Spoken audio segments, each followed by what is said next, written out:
Chers frères et sœurs, la paix du Seigneur soit avec vous. En ce 5e dimanche de Pâques, le Seigneur continue à nous instruire par sa parole. Nous lisons aujourd'hui cet évangile de Saint Jean au chapitre 15, le verset 1 à 8, où le Seigneur nous parle de la vigne et des sarments, pour nous dire le lien d'amour qui existe entre lui et le Père et entre lui et nous, ses disciples, cette communion d'amour.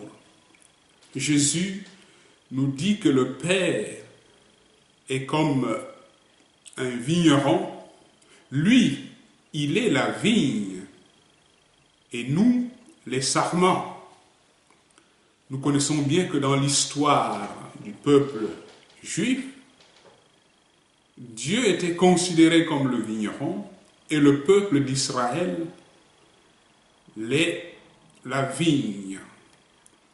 Or, cette fois-ci, le Christ lui-même se présente comme la vigne du Seigneur, plantée en ce monde. Et cette vigne, mes bien-aimés, a la garantie de pouvoir porter à coup sûr du fruit et des bons fruits. Pourquoi Jésus est cette vigne qui porte du bon fruit? Tout simplement parce que toute la vie de Jésus se nourrit de la communion au Père. Jésus est cette vigne enracinée dans la volonté de son Père, dans l'amour de son Père. Et Jésus veut que nous, qui sommes ses disciples, nous soyons unis à lui, comme les sarments, c'est-à-dire les branches de la vigne, sont unies au tronc central, qui est le Christ lui-même. C'est pourquoi il nous dit, je suis la vigne et vous, les sarments. Par cette image, il veut que nous, ses disciples, nous comprenions bien le type de lien qu'il veut établir avec nous.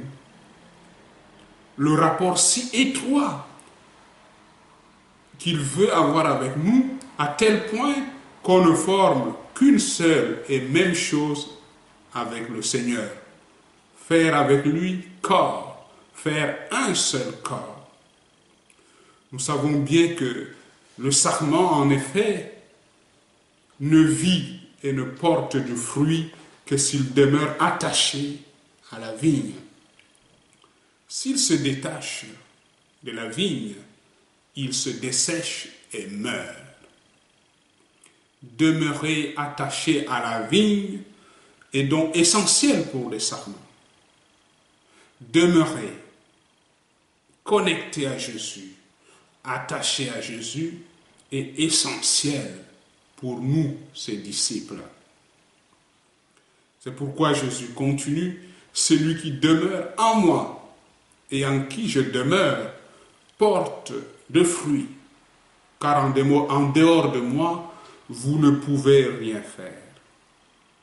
Mais bien aimés, il n'y a pas d'autre chemin pour le disciple que nous sommes en dehors de cette solide communion avec le Maître, avec Jésus.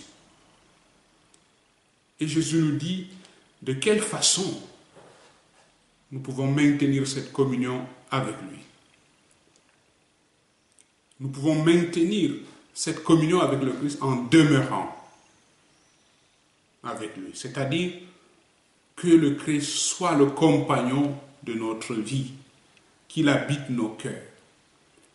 Et en accueillant au plus profond de nous-mêmes sa parole, garder la parole du Christ, l'accueillir et la mettre en pratique. C'est la manière pour nous de demeurer dans le Christ et de s'attacher à lui. Et c'est de cette manière, mes bien-aimés, que notre vie portera du fruit, que notre vie pourra éclore son germe et porter des fleurs épanouies en ce monde. Porter du fruit, mes bien-aimés, est le propre de ceux qui savent accueillir dans leur cœur la parole de Dieu. Et Dieu veut que notre vie fleurisse, que notre vie porte du fruit. Parce que c'est cela qui honore Dieu, qui fait sa gloire. Le Christ nous dit, ce qui fait la gloire de mon Père, c'est que vous donniez beaucoup de fruits et que vous deveniez mes disciples. Le disciple, frères et sœurs, ce n'est pas tant quelqu'un qui accueille une doctrine ou une morale, mais c'est quelqu'un qui demeure uni à Jésus par amour, tout à fait comme un sarment uni à la vigne. Alors que le Seigneur nous donne la grâce de demeurer unis à lui dans la prière, de demeurer unis à lui dans l'écoute et la pratique de sa parole pour donner un beau témoignage à notre monde, un témoignage d'amour, un témoignage de fidélité.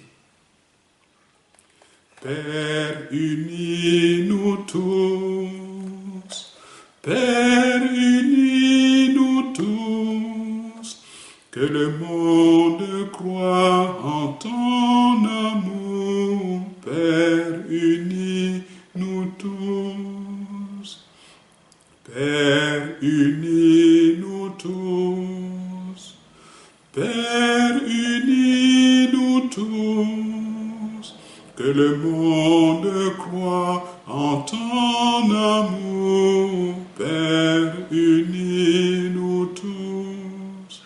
Bon dimanche à vous tous.